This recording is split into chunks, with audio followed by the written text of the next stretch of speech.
जो चाहो जो इच्छा करिहो मन माही, हरि प्रसाद कछु दुर्लभ नाही। पर जैसे बच्चा सोने के बदले कबाड़ लेना चाहे तो उसे क्या कहा जाएगा, मूर्ख या बुद्धिमान? सोना दे दे और कहते हमें कबाड़ दे दो, कबाड़ खरीदे। ऐसे यश प्रतिष्ठा रुपया पैसा मान सम्मान भगवान के नाम के बदले सब ऐसे ही है जैसे सोना के बदले कबाड़ खरीदे। स्वयं भगवान के नाम जप से हमारी इच्छा नहीं है और प्रतिष्ठा हो रही, सम्मान हो रहा, यश कीर्ति, वो बात अलग है। नहीं तो भगवत मार्ग में प्रतिष्ठा सुकरी विष्ठा, सम्मानम कलयाति घोर गरलम नीचापमानम सुधा। अब चूंकि बच्चा अध्यात्म को नहीं जानते इसलिए तुम्हारी ऐसी भावना हो सकती है कि मैं खूब नाम जप करूं, खूब रुपया आ जाए, मान प्रतिष्ठा हो, संसार में नाम हो जाए। ऐसा चाहते हो क्या? गुरु जी अच्छा मतलब हो कुछ अच्छा नहीं होता है, अच्छा करते हैं तब पर भी। चलो तुम शुरू करो। हाँ, घबराहट मिट जाएगी, तुम शुरू करो, इसे नाम जपना शुरू करो। ठीक है, नाम जपना शुरू, नाम से सब कुछ हो जाएगा, नहीं हो जाता है? पर अगर चाहिए तो तुम शुरू करो, नाम जप करना शुरू करो, धीरे धीरे धीरे। पर ऐसा नहीं कि 2-4 महीने में देखो कि चेकाई की नहीं, पहले पाप नष्ट होंगे तुम्हारे। जो तुम्हारे शुभ कर्म है वो प्रकाशित तभी होंगे जब पाप कर्म नष्ट हो जाएगा।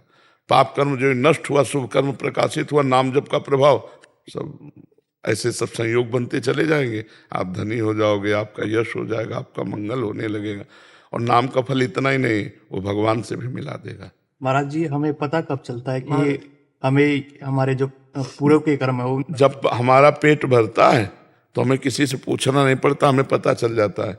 ऐसे जब हमारे पाप कर्म नष्ट होंगे, हृदय शीतल, आनंद, एकदम बिल्कुल क्लियर हृदय अपने आप लगने लगेगा। तो आप ही को तो लगेगा। अब जैसे कह रहे हैं कि घबराहट होती है, अशांति होती है, वो दिन, ये सब उसी के लक्षण है। जो हमसे भूल हुई है, जो हमसे पाप कर्म हुए हैं, वो रखे हुए हैं और वही बार बार हमारे मन को प्रताड़ित करते रहते हैं। ये दंड नहीं है, ब्याज है। दंड आएगा तो भयंकर रूप लेकर के आएगा। दंड आता है तो बहुत भयंकर रूप लेकर के आता है। इसलिए बच्चों, पाप कर्म ना हो और जो हो गए हो भगवान के नाम जप से, भजन से नष्ट हो जाए, नहीं तो उनका दंड भोगना। अब कैसे कैसे दंड, एक्सीडेंट हुआ, उस घड़ी को सोचो कि उस समय उसको कितना अपार दुख मिल रहा होगा, और जिंदा जलेगा, उस घड़ी को सोचो। एक कर्म ही तो है ना। तो इसलिए डरो, पाप कर्म से डरो, भगवान से प्रार्थना करो कि हमसे जो गलतियां हो गई नाथ क्षमा करो। आप बड़े उदार हो, बड़े करुणामय हो। रो रो के प्रार्थना करो, मालिक है, क्षमा कर देंगे। क्षमा हो गया तो जीवन आनंदमय हो जाएगा। बड़ा दुखमय संसार है, बड़ा दुखमय संसार। इसलिए बच्चा, पाप कर्म जब तक नष्ट नहीं होंगे तब तक नाम का प्रकाश आपको समझ में नहीं आएगा। हो तो रहा है पर समझ में नहीं आएगा। तो खूब डट के नाम जप करो, विश्वास करो कि हमारा मंगल होगा, चाहे समय जितना लगे।